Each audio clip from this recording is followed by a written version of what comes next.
the Cropredy Festival. It's Fairport Convention's festival, and this is the first time I've ever been here. It's fabulous. I think it's going to be the biggest place we've played so far. Something on this scale, this is the biggest gig we've ever done.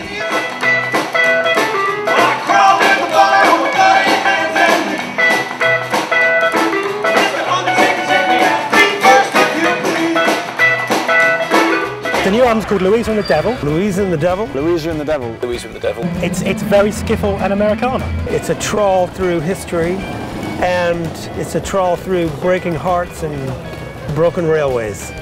There's 12 tracks on there, which most of which are actually ours. But there's some good standards on there, like Number 9 and Shake Baby Shake. So trying to keep in touch with what it is we started playing. We spent years and years just playing the classic American songbook, like learning 80, 100 songs.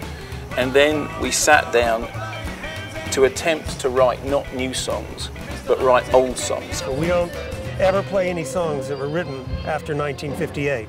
All of the songs that we wrote before that. You can't walk like a man when you're too drunk to stand. Four of us wrote Died and Gone to Hell. I wrote Frank Harris and Dreamland and Brimstone Blues and I Don't Want You to Go. And I think, and the three songs that are not songs of ours are ones that we kind of revere. We sort of raise them like old ghosts. Well, I woke up this morning and the sky was turning black. I woke up this morning with the devil on my back. My personal favourite is Died and Gone to Hell.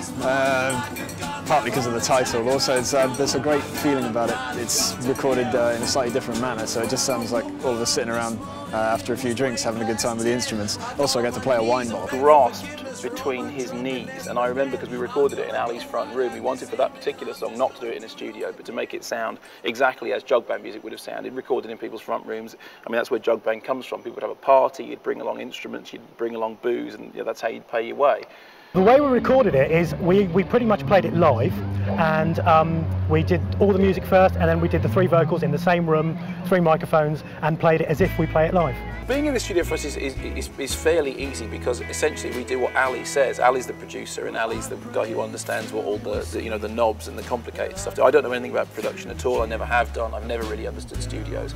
I understand hitting double basses and blowing harmonicas, and that's pretty much it.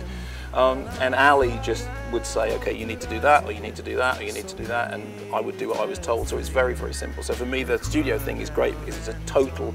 I mean, I'm a bass player. I'm a bass player. To be honest, you can tell bass players anything, they'll just do what they do anyway. So that's, I'm the bassist. If we did it in a studio or in a hall, it wouldn't make any difference.